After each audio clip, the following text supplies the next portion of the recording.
Welcome to the Therapist Thrival Guide. My name is Miranda Barker. I'm a licensed clinical social worker, and I'm here with Letisha, and she is on track to becoming an LPCC. Yes, LPCC. Yeah. Yep. So we are coming at you out of our Mendota Heights location in Minnesota. Letisha's been on lots of episodes before. I keep pulling her in because I like to talk to her about some of this sort of stuff. And this is kind of like a bonus episode.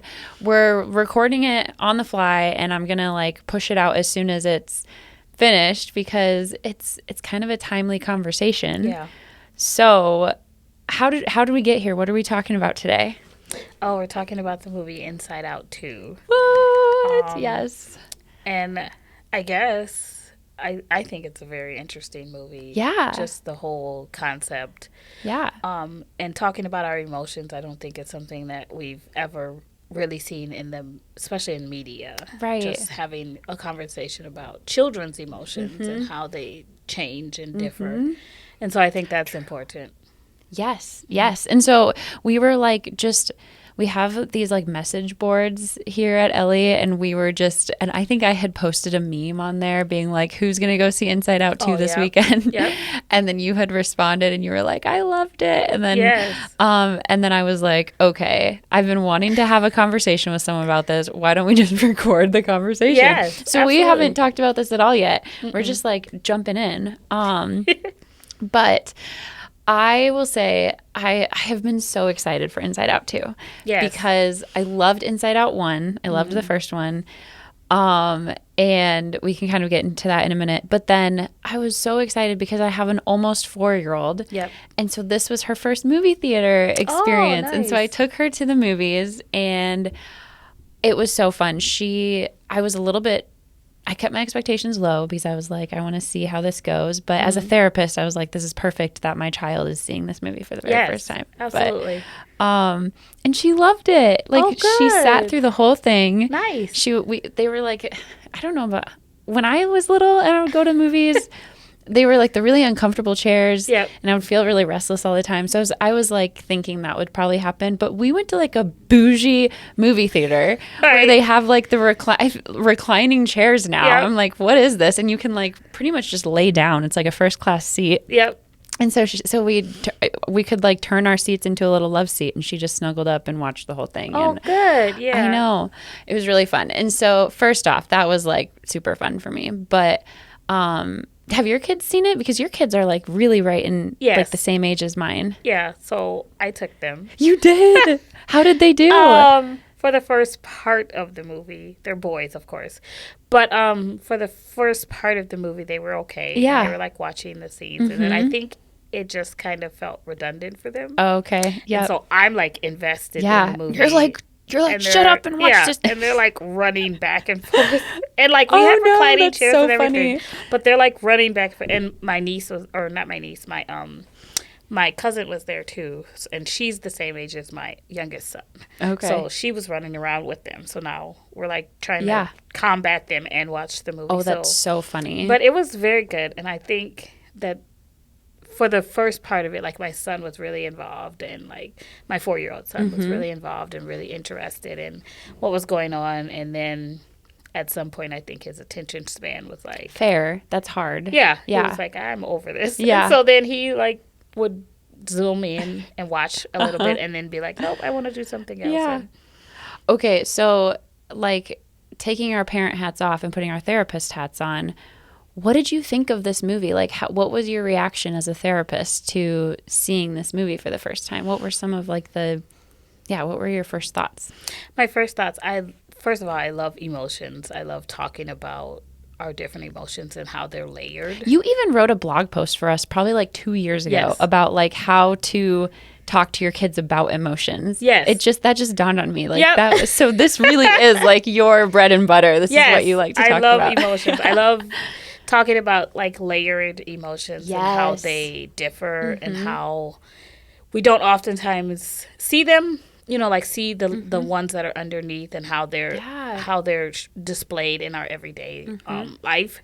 And so that was very interesting to me, that there was the emotions underneath the emotions. Yeah. And so you have your basic emotions, and then the emotions that were underneath Can that be mixed. anxiety, right? Yeah. Like anxiety can be mixed with sadness, but it can also be mixed with excitement or happiness or anger or frustration. And so that was so interesting to watch, because all of those emotions are emotions that we experience, and we don't often talk about them, or we are silenced with them, or we are kind of, told, it'll go away, or it'll change. Or like, this is a bad emotion, or this is a good emotion. Yep, and they're not. They're just experiences that we have, and we can talk through them and process through them and still be okay. Yeah, and I mean, what I love about this movie, just these movies, is how so much of what we do in therapy with kids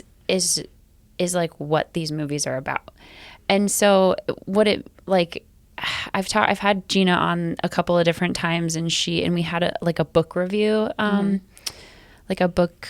We just talked about like our favorite children's books one time, and I'll put the link to that podcast in the description. But there's this book that she talks about all the time that's called Happy Sad, I think. And it's exactly what you're talking about, where it's like how emotions can and do exist together, and you don't just have like a primary emotions. You just like there's all sorts of mixed emotions, and how when you're first starting therapy with a kid, you are oftentimes just like at the very beginning, you are looking at like, do we have the same vocabulary for these different emotions? And how can I expand your vocabulary around these emotions? And so you might use books like Gina, like the Happy Sad book, where you're talking about, like you're talking about all these different emotions, and then how they can exist together.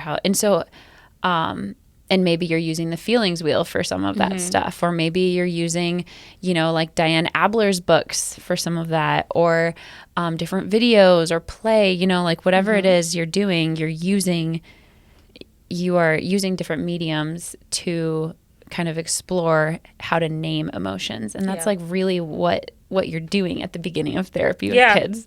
And so in some ways I felt like there's a part of me that wants to say to the families that I work with, okay, go watch this movie, and then we'll talk about it, or like go watch this movie and we will, like that's going to be a good like baseline for some of the work that we do together. And so like that was part of what I loved about the movie. I think the other part that I want to definitely talk about too is the panic attack. Right, yeah. Okay, tell me what your thoughts were about Riley's panic attack in that movie. And spoiler alert, if you're like, obviously, if you're listening to this podcast episode, you might have some spoilers. Yes. But, but anyways, so.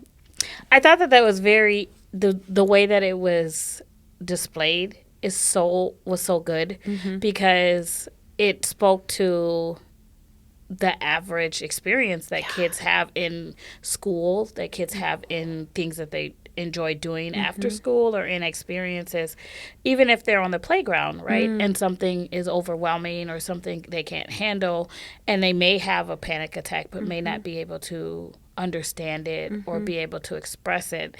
And so it spoke to giving a name to the emotions that they were feeling at that time, because oftentimes when you're in panic, it's because you're either too far ahead or you're staying too far behind. And so you get into a panic state of mind because your mind is focused on what can't be changed or what you don't understand yet.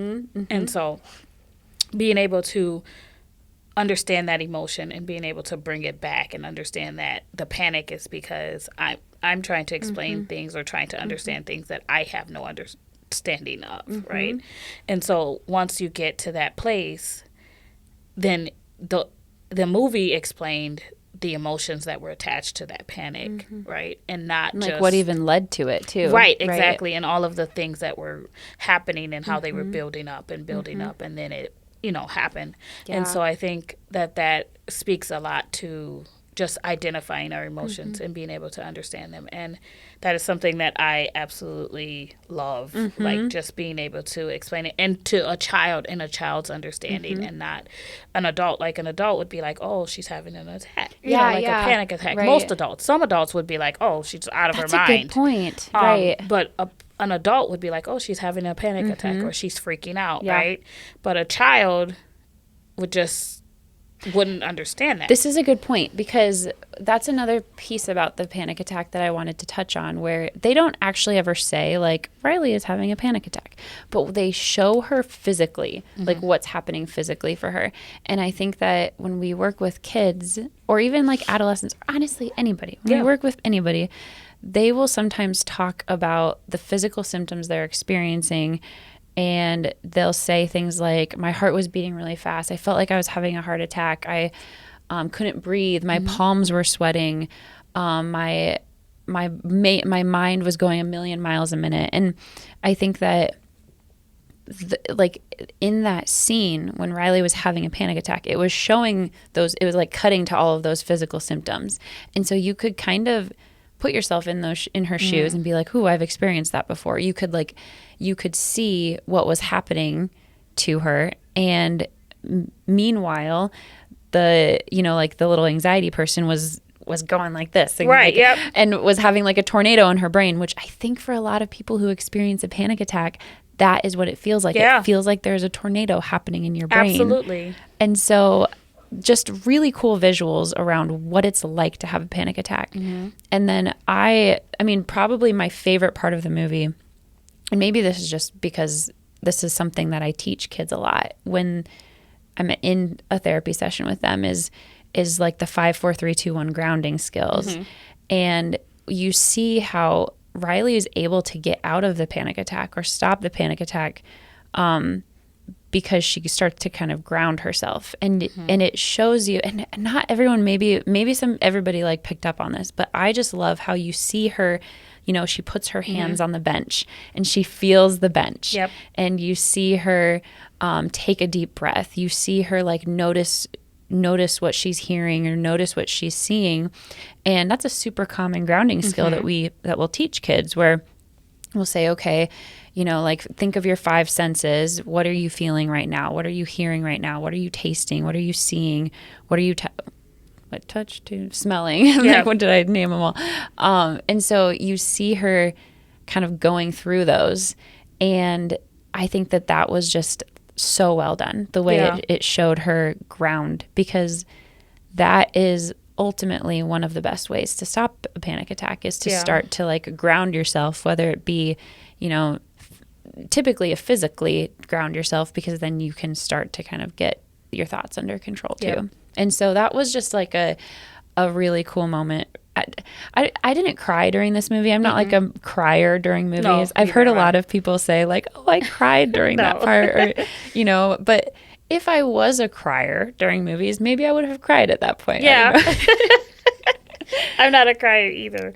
But there were parts where I could see someone having that emotion, right? I could see someone crying or someone being super sensitive to it, especially people who have children and have children that are teenagers, or have children that are going into their teenage stage, where, even us as adults, like thinking back on when we were teenagers and what that was like, right?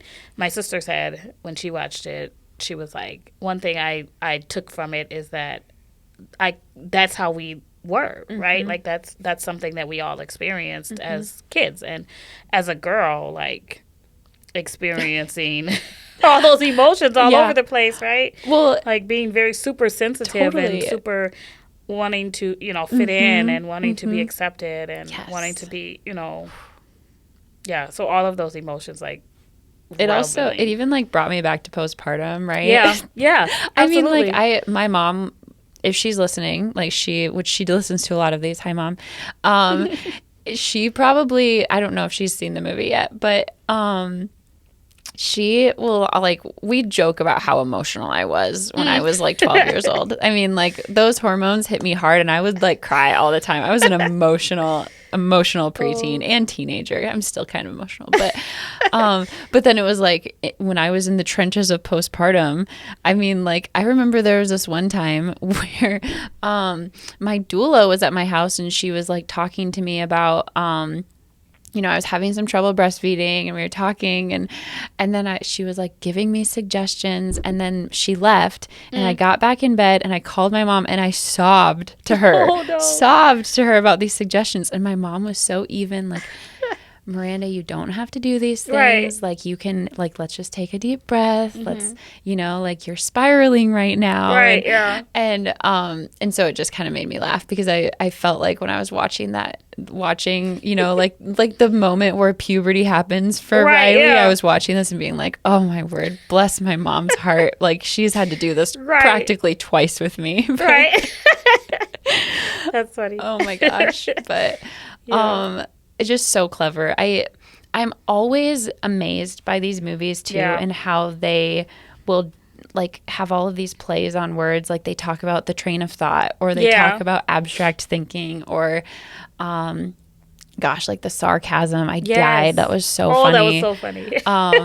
But I just think that they take these really huge concepts and these puns or like the way that we talk about our mind and they distill it into something that's humorous and just really easy for kids to even understand. And so I just really appreciated that. But okay, tell me more. What were some of your other thoughts about the movie? I definitely enjoyed the sarcasm part. I'm just going to say that because wouldn't you like to exactly. We don't think about that, like we don't think about how that is comes later, right? And how it is a part of our emotional understanding, right? Like our intelligence, right? And our ability to comprehend, understand, and feel the world around us, right? And be able to have a clearer understanding of it. And like that was, to me, genius because, well, I'm a sarcastic person, but it was also understand, like I understood it, right? And I could be able to understand it even as a kid. I think I'd be able to understand that when people talk to me like that or when people are saying that, like that's where that's coming from. I also truly enjoyed sadness and embarrassment's connection. Ooh, okay, I think tell me more. Very interesting because oftentimes when we're embarrassed, we don't really think about how it could be attached to our sadness, right? Like how we could attach sadness to being embarrassed, right? So, you might be in a room and something happens, right? Like so you drop something or something and the room's dead silent, right? Like you could be embarrassed. You're super embarrassed by that, right? But like also sadness can fall on you, right? And you could be like, like sad about the situation, right?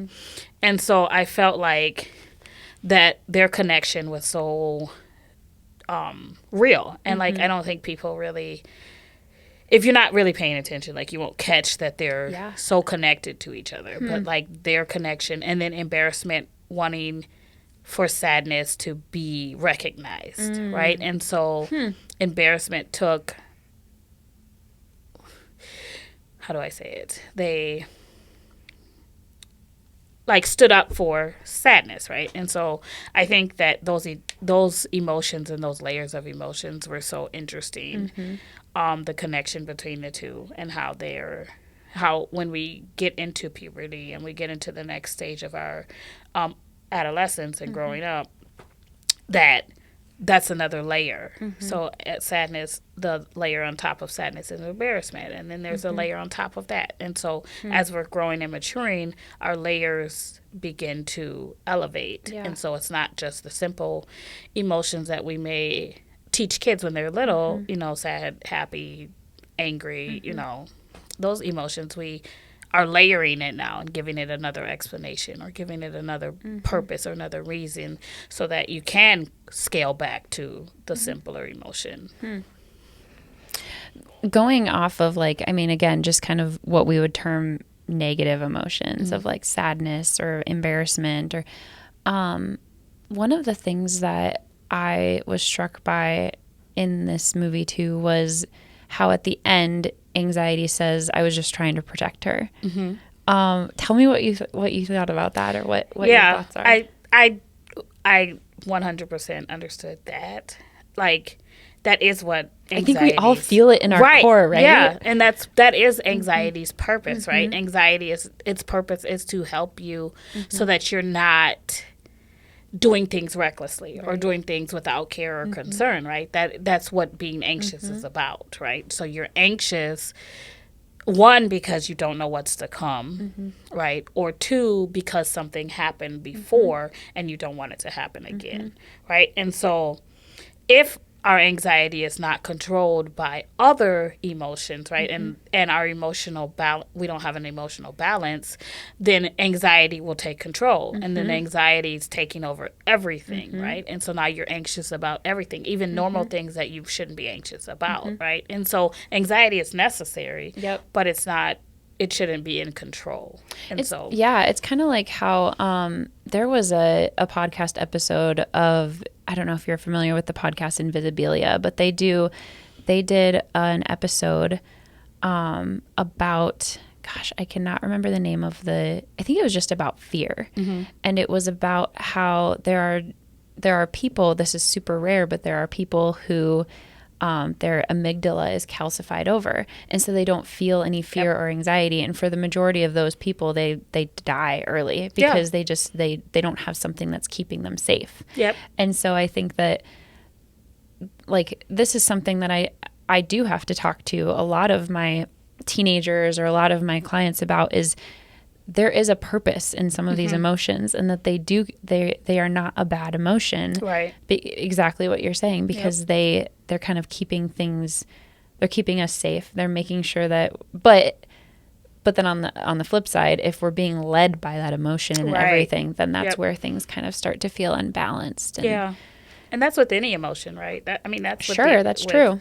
Being hurt or being angry, right? If you're leading with that, any emotion that you're leading with is going to control your life, right? So if you're angry all the time, it's going to control the things that you do, how you behave, how you talk to people, what activities you engage yourself in, and what activities you don't, right? If you're sad all the time, it's going to control how you respond to people, how you interact with people, whether or not you do things or go places, right? And so our emotions can't lead us in anything, right? But as long as we have them and understand their purpose. They have to take turns. Right, exactly. And we have to understand their purpose, right? And I think, speaking to that, I think what was good about the first movie is that sadness was the emotion that nobody cared about, right? Like, nobody wanted to have that emotion, right? We always have to be happy, right? But when you're sad, you can't pretend to be happy, right? Like, you have to acknowledge your sadness so that you can go back to the other emotions, or you can go back to an unemotional state that you want to be in. And so the purpose of our emotions is important, and understanding that they're all necessary for us to be a well-balanced person. But has watching this movie changed how, like, I'm imagining it hasn't changed much for you, but what I'm wondering is, like, have you incorporated this movie or, like, any of the things in conversations with your kids, or, like, conversations with clients, or, like, have you touched on this at all since seeing this movie? Yes, I actually, especially with my children, but I've always been very open about our emotions and recognizing our emotions and making sure that they're aware of their emotions. And so with the movie, with the first movie specifically, but with the second one as well, I've kind of touched on my children and, like, saying, are you sad? Is it sadness that you're feeling? Are you feeling just anxious? Naming some of those emotions. And so naming some of the emotions so that they can recognize them. Are you afraid? You know, just different emotions, and then waiting for their response, and then giving them a clear understanding of it, because sometimes they'll say, yes, I'm happy, and then they'll be in tears, and I'm like, well, you're not happy. Can we talk about why you're not happy? You know, what made you sad? And so giving it a name, and then helping them kind of navigate through why they're feeling that way. Yeah. Okay, so this is, like, I was partially late to coming to record this podcast episode because I had to run and grab this. And this is so funny. So when I was in undergrad, the first Inside Out movie came out. Oh, okay. And I had like as a part of a project, I had to create like a group curriculum. Oh, okay, yeah. And I decided to do it based on Inside Out, the very first movie. And so I pulled this out. I can't believe I still have this, first off. It's like, and it's all, I mean, I got an A on it, by the way. But but I made this group curriculum based on like working with kids and exploring their emotions in using this movie as a way of doing it. And so I wanted to pull this out just to kind of use it as part of the conversation of like, how are we using this movie to now like inform some of our practice, or not, maybe not necessarily inform some of our practice, because I don't think that there's anything that I was like, oh my goodness, I didn't know this, you know. I mean, I don't feel like I necessarily learned anything, but I do think that it has a lot of potential in kind of like using those terms and using maybe clips from the movie or using different parts of the movie to then bring into session and talk about like, well, how do we work on naming emotions? How do we work on doing some of these things? And I think that, so for this curriculum, and I'm telling you, I've not looked at this in 10 years, but, I think I wanted to kind of use this as like a jumping off point of like, how can we use some of these different things with our clients? And I think that you already kind of talked about some of it, where it's like naming emotions, like just super practically, like you could make an emotion wheel, you know, based on these characters. You could use these characters. A lot of times I have like an emotion matching game that I'll play with really little kids, where maybe like I have a character, like an Inside Out character, or I have a just the word fear or the word joy or something, and then they need to, you know, like show me on your face what fear looks like, or show me on your face like what joy looks like, or maybe take it a step further and say like, when was a time you felt fear, or when was the time you felt joy? And so kind of using those terms and using those characters to kind of have a jumping off point, I think is really helpful in naming them. I also wanted to pull up, I'm going to pull this out. There's a lot of different books that are based on these characters too. And I have some of them, like an old therapist friend actually gave me some, and my daughter loves them. They're like little mini books that talk about, you know, an entire book about anger or an entire book about sadness. And like, they're cute. I don't think that they're as good as Diane Abler's books of like a little spot of anger or a little spot of happiness. Like I think those books are just more therapeutic and better.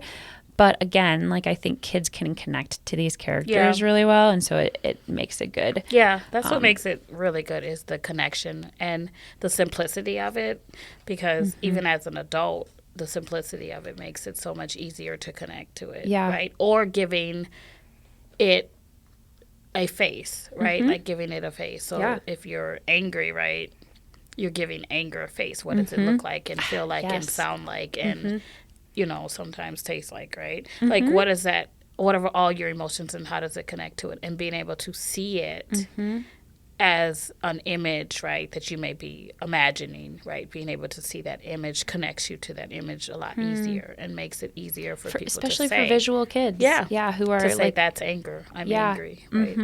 Yeah.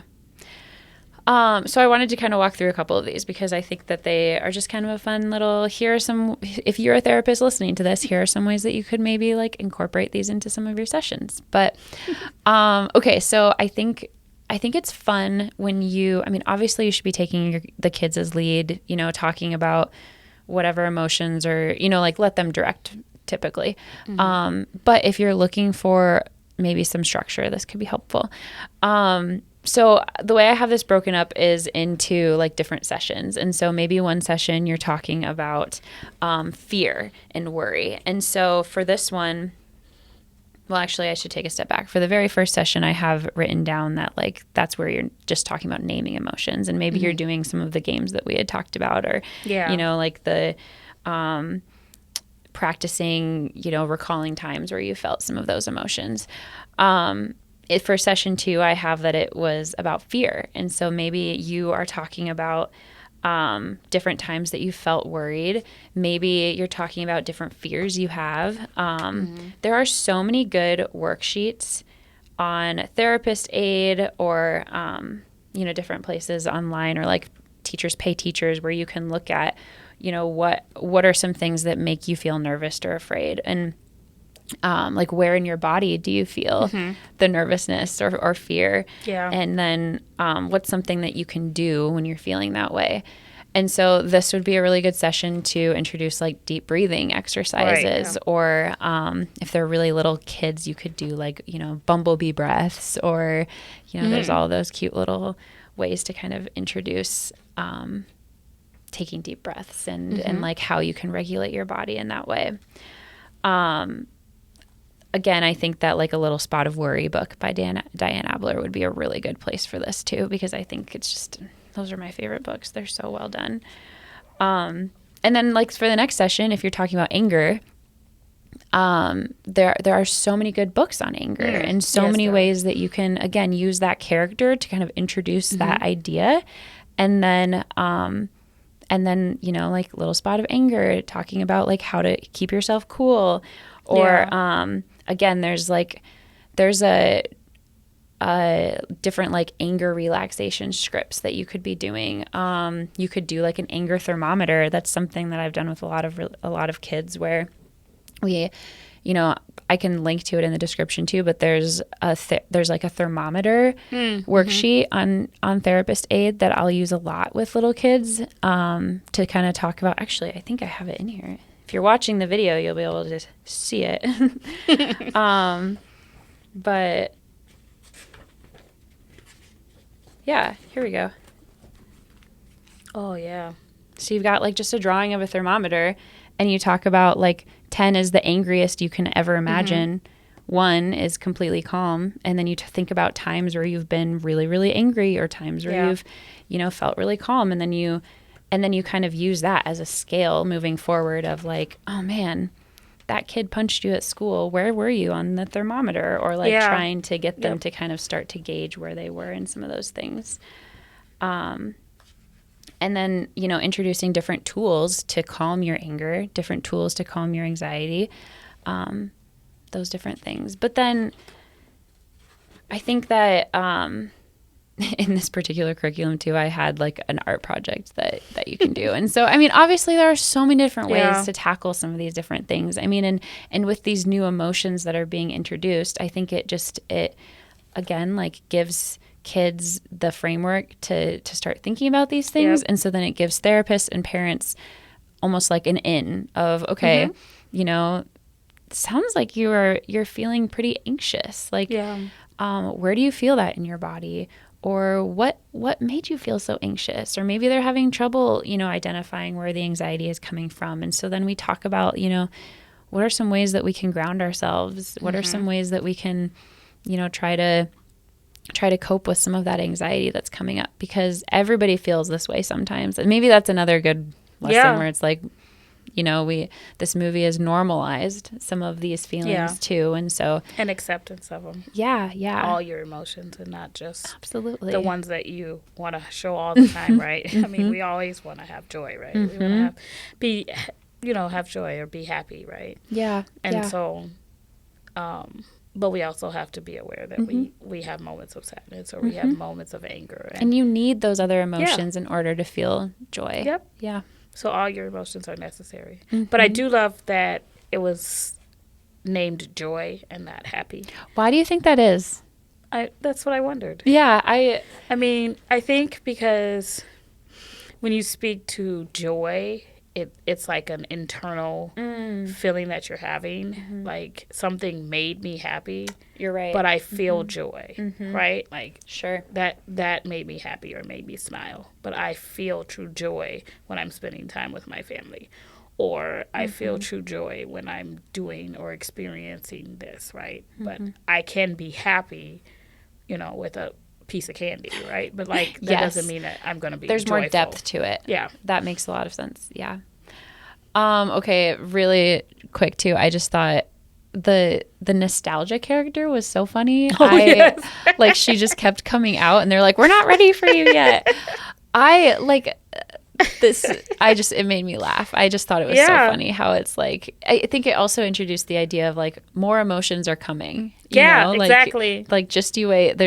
Hopefully there will be a third one because I think that every time with both of these movies, I think that they've just been so clever and creative with how they showed these different things. And so and emotions are layered, and that's important to understand that they're layered, that you can have more than one emotion at a time, and that's perfectly normal.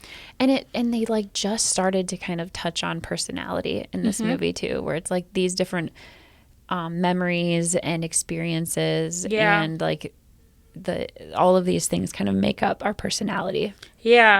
And that core of her, who she was, and what those things are, and what they mean, and why those memories were attached to those parts of her. I love it. So Any other last thoughts or things that you felt like really stood out with this movie, or things that you're trying to incorporate with clients or kids?